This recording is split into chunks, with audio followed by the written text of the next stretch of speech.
Hi, I'm Dr. Shiniso Mora, and I hear you want to learn physics. I have to say, good choice. Physics is the science of how the world, really the whole universe, works. And I don't know if you've noticed, but the world I live in, things tend to move around a lot. So that's what we're going to study first, the science of motion. And it turns out to be incredibly useful for figuring out things like where you are, where you've been, or how you're moving through the world. Why is that worth knowing? Well, for one thing, the police use physics to decide exactly. Yeah, I listened to a lecture, and this guy was just making a point to say that yeah, we can sort of even use psychology in this physical reality, or if we don't understand the formulas, we can, I don't know, just fuck everything I just said. The thumbnail was motion, so we gotta sort of just come from where we're at with motion. Uh, we're not talking about math here. It just seems like we're beginning with Newton. So, and that's the way it should be. So it seems. How fast you're moving through the world, and if that motion happens to break the law. So if we're going to understand how and why you got that ticket they gave you, and maybe even know enough to dispute it, you have to know the science of motion too. And in order to do that, you'll need to understand a few essential conditions that describe your physical place in the universe. Conditions like time, position. So nothing can change the direction, meaning these electrons and protons need to be they need to have just some sort of way to, there needs to be a square angle. They need to exist in a linear equation. Velocity and acceleration. So to talk about all of these things at the same time, you'll need a set of equations that links all of them together. These are called the kinematic equations. So for the next few minutes, let's talk about how you can figure out your place in the world, literally, which just might help you beat that speeding ticket.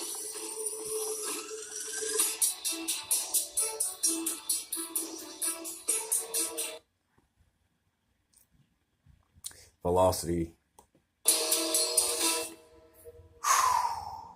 Let's say you're driving on a straight stretch of highway, say someplace nice and flat, on the wide open spaces of the northern plains of the United States, say North Dakota. You come across a red light, and even though there are no cars in sight, you stop, because you're a good driver who obeys traffic laws. Then the light turns green, so you hit the gas, and exactly 7 seconds later, you hear the sirens and see the flashing lights of a police car. You accelerated too fast. Yeah, I hope she's going to talk about acceleration. Served with a ticket for speeding in a 100-kilometer-an-hour zone. But wait, were you really going that fast? Did you actually break the law? You can't really tell because the speedometer in your car is broken. So you need to find another way to figure out how fast you were going and decide if you want to take this up with Johnny Law in court. That's where physics comes in. The physics of movement. Apparently, this law of motion that the protons and electrons, subatomically considered to be the photons, they are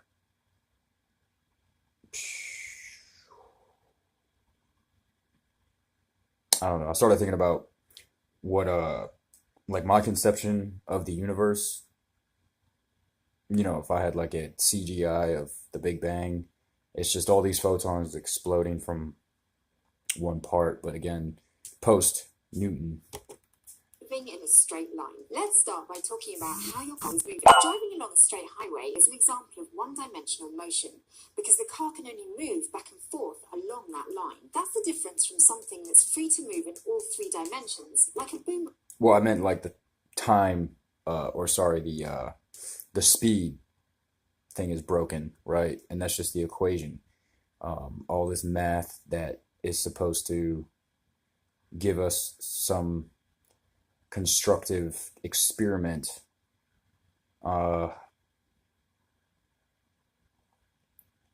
So, right, I mean, we have to endorse the theory of unification, the theory of perpendicular motion in and out of collision, or the atoms of the subatomic particles consisting of photons that were generated as electrons and protons. Boomerang flying through the air. And instead of describing that motion just in terms of speed or direction like a police officer or other non-physicists might do, we physicists describe it with maths that measures the four main conditions of the car's movement. It's time, position, velocity, and acceleration. Time simply tells you how long you were driving for. Position is also important. It lets you know where you are and where you were. It can even be negative. For one-dimensional motion, there are only two directions you can move in. In this case, forward or backward, east or west. So if the change in position, known as displacement, is positive, you'll know you've moved in one of those directions. If it's negative, you're travelling the other way. But which direction is positive and which is negative? That's totally arbitrary. You could decide that east should be positive and west negative, or the other way round. But I should slow it down. answers you get will mean the same thing. You just have to make sure to keep track of which direction is positive and keep that in mind when you're talking about velocity and acceleration. That makes it a lot worse. That doesn't make it a crash course at all. It makes it a freaking nightmare. This may be a very shitty documentary. Velocity is the way your position changes over time. And it's also a pretty big deal. Your position changes over time, and it's also a pretty big deal. It's kind of like speed, but just like with displacement, it also tells you which direction you're... So there's only existing formulas to describe the velocity.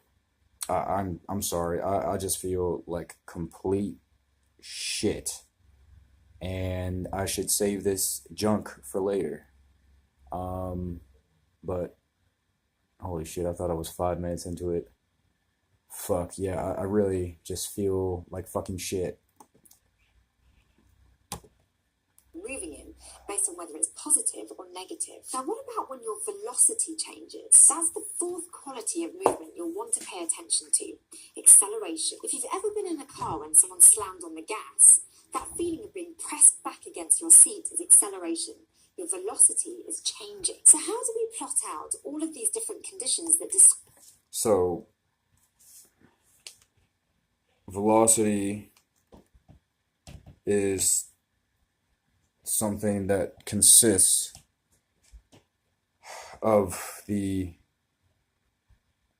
acceleration. I would argue there is less of a population of electrons and neutrons, photons, etc. Used as force in the velocity, opposed to acceleration. Acceleration precedes velocity. Describe the movement of you and your vehicle through the plains of North Dakota. A non-physicist might visualize this movement on something like a map, but for us, graphs are the most useful way to show how all this change in position is happening. Graphs are generally presented as position versus time, with position on the vertical axis and time on the horizontal axis. We'll label your position as X and time as T. Now let's imagine 3 different scenarios for how you drove through this small town and graph each one. First, let's say that after you went through the red light, you just stayed in one spot, say at 4 meters from the light for 3 seconds. At that moment, the graph... 4 meters from the light. It's telling me that is the position. Your position would just be a flat line at x equals 4 meters, like this. Now what if you didn't stop, but instead were coasting at 1 meter per second? Then the line would be diagonal to show how your position was changing, like this. And the third time, let's say you were standing still at first at the 4 meter mark. Damn, she fucking lost me. But then you hit the gas. And you moved in such a way that after 1 second, you went 1 meter in the positive direction, and after 2 seconds, you went 4 meters, and after 3 seconds, you've gone 9 meters. In that case, you end up with a graph that's all curvy like this. But there's more going on in these scenarios than just your position and time. You also have to be able to graph your velocity. Accelerating through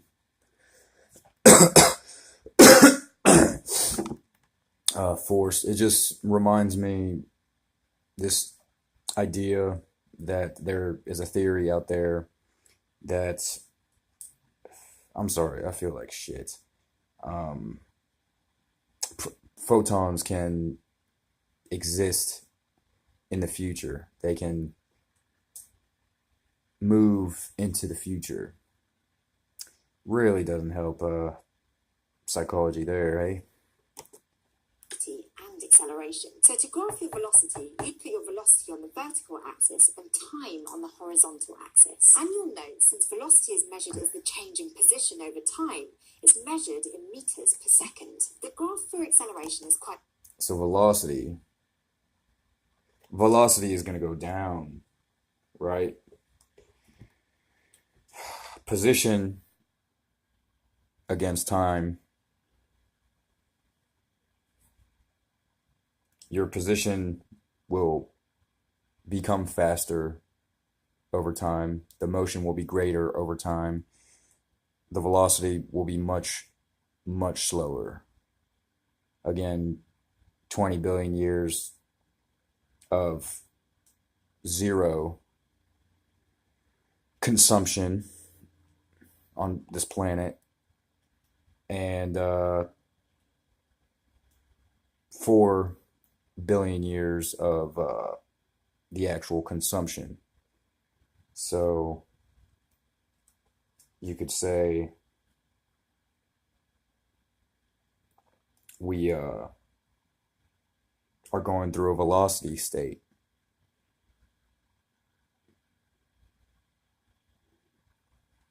Because of the position compared to the time, light traveling through space,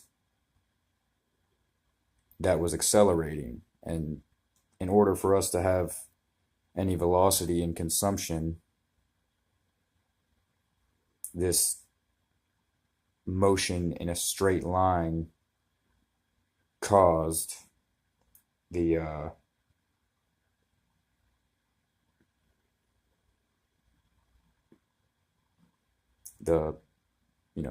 reality we got now. Quite similar.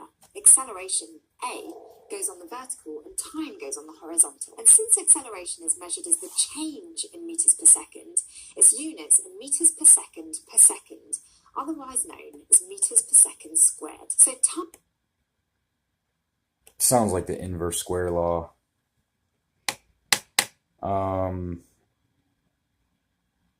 Right, I mean, I could only guess that it's going to maybe be equal. Acceleration and time are equal. Probably 100% wrong. Time, position, velocity, and acceleration all relate to each other. Velocity is the change in position over time, and acceleration is the change in velocity over time. And often, your velocity will be different from moment to moment, like the third time you drove down the highway when you hit the gas. But let's say you wanted to know your average velocity for a certain period, say for those first 3 seconds. All you have to do is take the change in position and divide it by the change in time. Figuring out how much something is changing just means that you have to subtract its starting value from its final value. Since, as physicists will end up doing that a lot, we abbreviate that difference using the lowercase Greek letter delta. So we can use that to write the equation for average velocity. Looks like a pyramid, whatever. I feel like crap. It's just delta x over delta t, the change in position over the change in time. Now, what about the third scenario, when you had your foot on the gas and kept accelerating? You started out at the 4 meter mark and ended up at the 13 meter mark. So your change in position, or delta x, would be 13 minus 4, or or 9 meters. You started at 0 seconds and ended at 3 seconds, meaning that your delta t was 3 seconds. Over 3 seconds, you moved 9 meters. That's 3 meters per second. The equation we use to describe average acceleration is a lot like the one for average velocity, because it...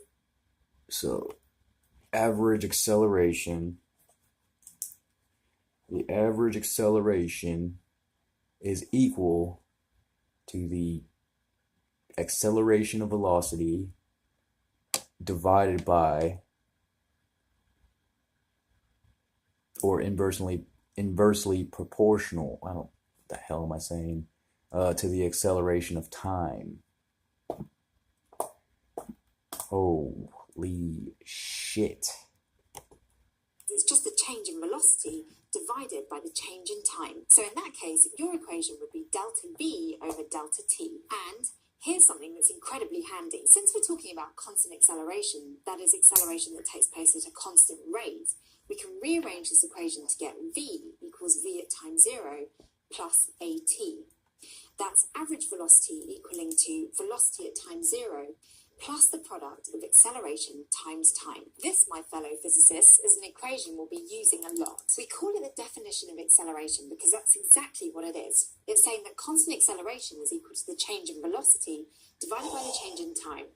We just use algebra to move the variables around. Now, it's worth noting that there are lots of different kinds of acceleration, ones that don't involve speeding tickets, like when something's falling. The force of gravity pulling it down is making it accelerate at 9.81 meters per second squared, which physicists often abbreviate as lowercase g. So we'll just call that constant small g.